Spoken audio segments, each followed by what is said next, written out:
आज नवरंगपुर प्रशासन एवं जिला संस्कृति विभाग अनुकूल स्थानीय संस्कृति भवन कक्षे प्रथम करी महाराज श्री कृष्णचंद्र गजपति नारायण देव 134तम जन्मजयंती पालित होइछि। एही अवसर में संस्कृति भवन सभा कक्षे राजा एक आलोचना चक्र एवं स्मृति सभा अनुष्ठित होइतिला। एही स्मृति सभारे मुख्य अतिथि भाव नवरंगपुर अतिरिक्त जिलापाल श्री तपन कुमार खुंटिया जोग देइथिबे सम्मानित अतिथि कविनारायण पंडा, मुख्य वक्ता श्री विजय चौधरी, जिला सूचना और लोक संपर्क अधिकारी श्री मनोज कुमार बेहेरा, जिला संस्कृति अधिकारी श्री घासिया हरिजन समेत बुद्धिजीवी, कवि एवं वरिष्ठ नागरिक जोग देइथिले।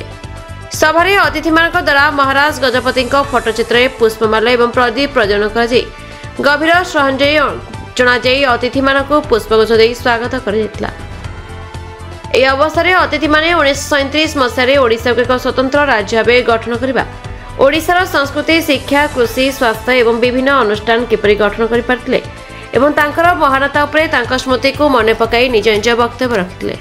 उत्कल जननी सर्वप्रथमे मु जिला प्रशासन को धन्यवाद देवी जे अनेक दिन परे जो महान व्यक्ति जहारी नेतृत्व रे स्वतंत्र उत्कल प्रदेश गठन होइथिला, जे गोटे मुख्य भूमिका निर्वाह करथिले मधुसूदन दास एवं गोपबंधु दास मानक सहित मिसी एवं प्रथम गोल टेबुल बैठक रे लंडन रे भाषा भित्तिक प्रदेश पाई जे यथार्थ जुक्ति उपस्थापन करथिले, प्रतिनिधित्व करथिले बिहार एवं ओडिशा सरकार तरफ से ही महान आत्मांकर आज जयंती पालन करा जाउछि एवं यही जयंती को आमर जिला सूचना अधिकारी परिचालना करथिले।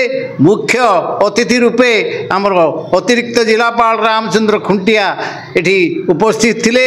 यह व्यतीत सांबादिक एवं विभिन्न जनसाधारण बुद्धिजीवी एठी अंशग्रहण करथिले।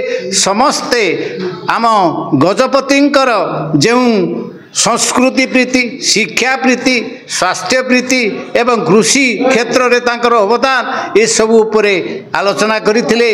विशेष करी स्वतंत्र उत्कल प्रदेश गठन परे से प्रथम थर पाई 1937 मसीह से प्रधानमंत्री रूपे दायित्व ग्रहण करथिले। किछि मास पाई परवर्ती समय रे पुणी 41 रु 44 पर्यंत से प्रधानमंत्री होइथिले। से जणे एभली व्यक्ति थिले जे से 100 वर्ष ओडिशार स्थिति को देखि पारुथिले। तांको इच्छा थिला जे जेमती गोटे ओडिशा जेमती आगो आगो को जीवो एवं उन्नति करिवो, सेथिपाई से विद्याधरपुर रे गोटे रिसर्च सेंटर करथिले एवं से विभिन्न लेखक कवि एमान को मध्य उत्साहित करुथिले एवं से आम ओडिशा गठन रे तांकर भूमिका थिला मुख्य। Nabarangpur Simadri Patnaik report, the republic Odisha 24 news.